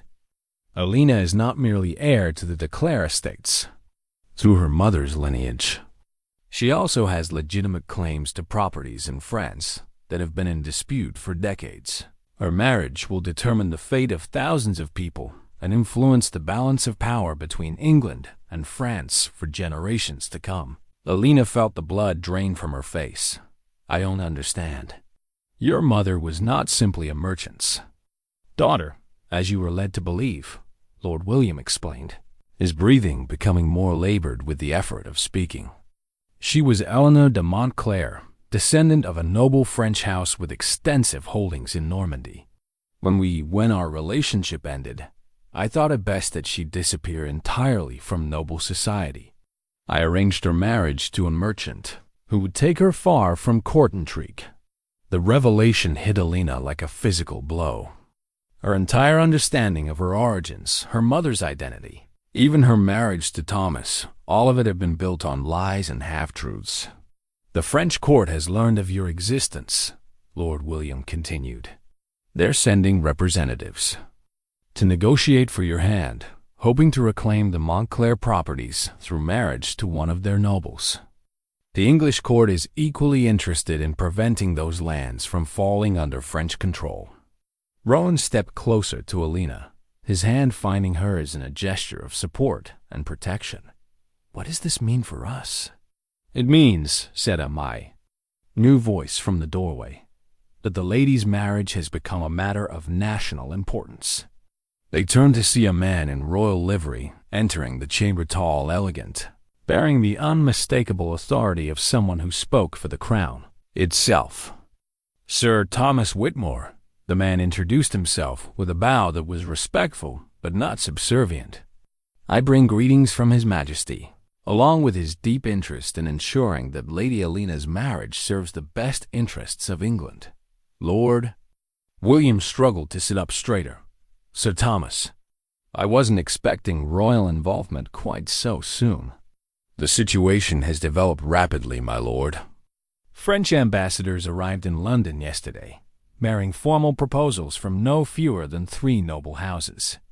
His Majesty feels it would be prudent to resolve the lady's marriage quickly, before foreign influence can complicate matters.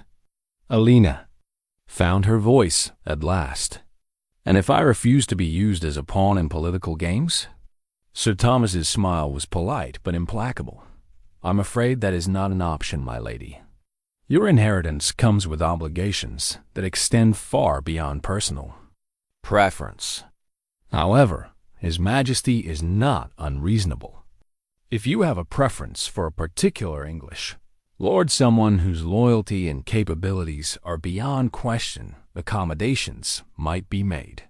His gaze fell meaningfully on Rowan, and Alina realized with sudden clarity that this entire scene had been orchestrated. The timing of Lord William's acknowledgement, Brother Francis's convenient research, even Rowan's presence at Ravenscroft, none of it was coincidence. You've been planning this, she said slowly, looking at her father with new understanding. All of it. My acknowledgement, bringing Rowan here, even the French interest. You've been pulling strings like a puppet master.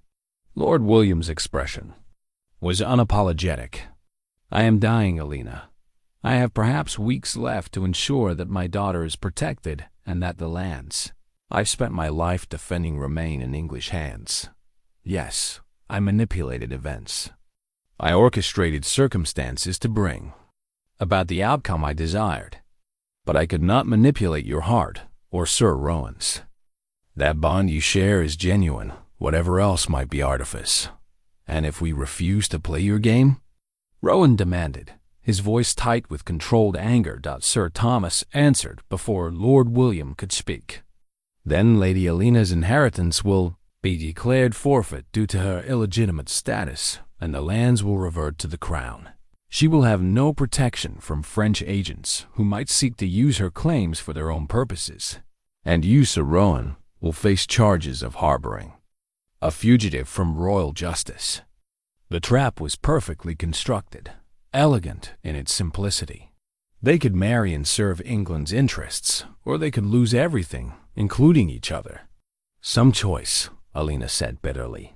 Actually, Lord William said, his voice growing weaker, it is the only choice that matters. Do you love each other enough to build a life together despite the circumstances that brought you here? Can you find happiness in duty, purpose and service to something greater than yourselves? Alina looked at Rowan, seeing her own conflicted emotions reflected in his face. They had fought so hard for the right to choose their own fate, only to discover that fate had been choosing for them all along. What do you want to do? Rowan asked her quietly. I want, she said slowly, to stop running from who I'm supposed to be and start becoming who I choose to be. And I choose to be your wife, whatever the circumstances that make it possible. Rowan's answering smile was like sunrise after a long, dark night. 6 months later, Alina stood in the solar of Blackthorn Manor, now expanded and renovated to befit the residence of one of England's most strategically important noble couples, watching her husband training in the courtyard below. The morning sun caught the silver threads in his dark hair as he worked through sword forms with Dame Margaret's grandson, a boy of 14 who had recently been accepted as Rowan's squire. The transformation in both their lives had been remarkable.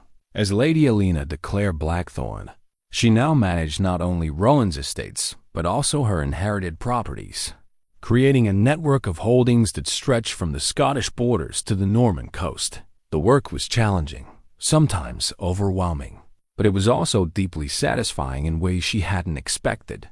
The artifact that now symbolized her new life sat on the writing desk behind her, a seal matrix carved with the combined arms of Blackthorn and de Clare. The black raven and silver wolf intertwined beneath a crown that represented their service to England. It was a symbol of duty transformed into purpose, of political necessity that had become genuine partnership. Dame Margaret entered without knocking, as was her privilege after 30 years of managing the household. She carried a letter bearing the royal seal, which had become a common sight since their marriage. "More correspondence from court," she announced, setting the parchment on Alina's desk. "His Majesty seems quite pleased with your management of the French negotiations." Alina smiled as she broke the seal. The letter contained the king's approval of her latest proposals for trade agreements with Norman merchants, arrangements that would benefit English interests while maintaining diplomatic relations with France. It was delicate work, requiring all the practical intelligence she'd developed as a merchant's wife, combined with the political acumen she was still learning. "He's invited us to court for Christmas," she told Dame Margaret after scanning the contents. "Both of us this time. I think he's finally convinced that Rowan won't corrupt my loyalties." Dame Margaret chuckled. "As if anyone could corrupt you, child. You've got too much sense for that." Through the window, Alina watched Rowan finish his training session and look up toward the solar. Even at this distance, she felt the familiar flutter in her stomach when their eyes met. 6 months of marriage had only deepened their connection, transforming the desperate passion of their courtship into something richer and more complex. Their wedding had taken place at Ravenscroft, with Lord William giving away his daughter from his deathbed. He'd lived just long enough to see them properly married and to meet his grandson, for Alina was already carrying Rowan's child, a fact that had simplified several political complications while creating others. The ceremony had been attended by half the nobility of northern England, along with French ambassadors and royal representatives. It had been as much a diplomatic event as a wedding, but the moment when Rowan had taken her hands and spoken his vows, everything else had faded away.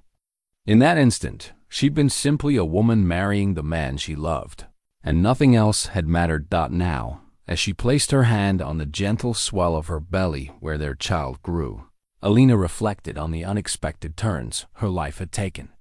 A year ago, she'd been a merchant's widow with no prospects beyond whatever charity she could find.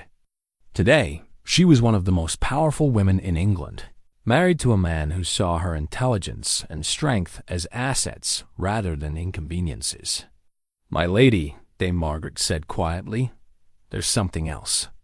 A messenger arrived this morning, with news from the trade roads near Barton Cross. Alina looked up sharply. Barton Cross was near the place where Thomas had died, where she'd been left for dead by bandits who'd probably forgotten her existence within hours of riding away. "The local sheriff has arrested a group of bandits," Dame Margaret continued. 6 men, led by one with a scar from ear to mouth. They were caught attacking another merchant caravan, but this time the merchants were prepared. Alina felt a strange mixture of satisfaction and closure. Justice, when it finally came, rarely arrived in the form one expected. Were there survivors from their previous attacks?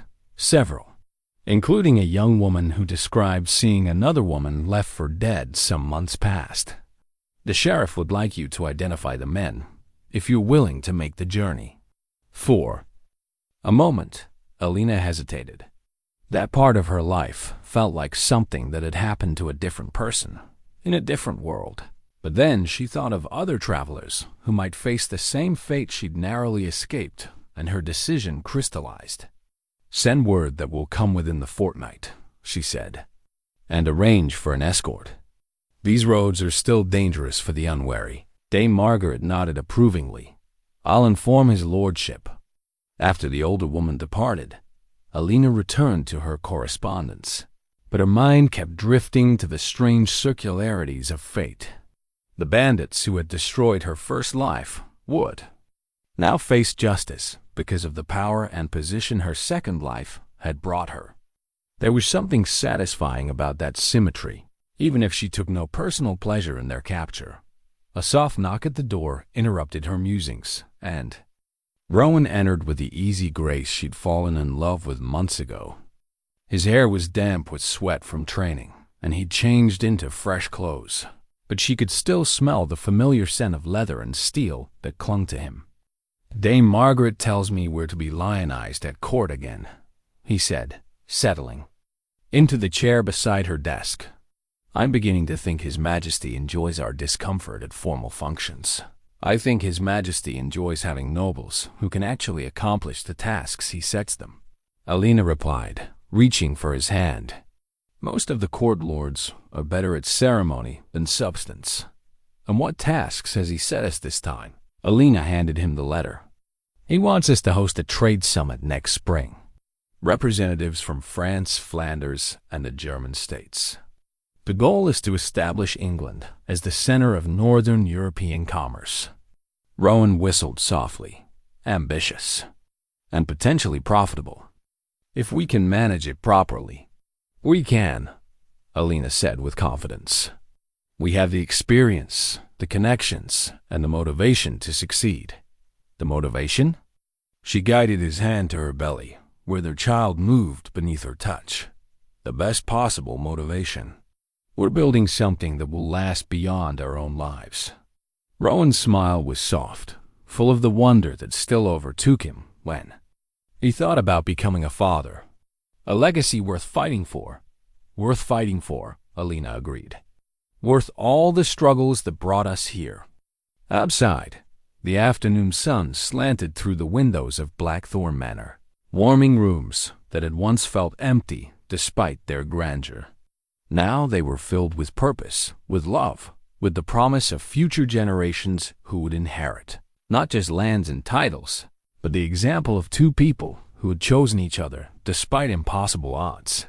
Alina had learned that some stories didn't, and so much is transformed that the woman who had been left for dead beside a lonely road could become someone who helped shape the fate of nations, and that love, when it was genuine and tested by adversity, could indeed conquer the obstacles that seemed insurmountable. As evening fell over Blackthorn, she and Rowan walked the battlements together, discussing plans for the trade summit and speculating about whether their child would have his eyes or hers. It was a conversation full of quiet contentment, the kind of happiness that came not from having everything you wanted, but from discovering that what you needed had been there all along, waiting for you to have the courage to claim it.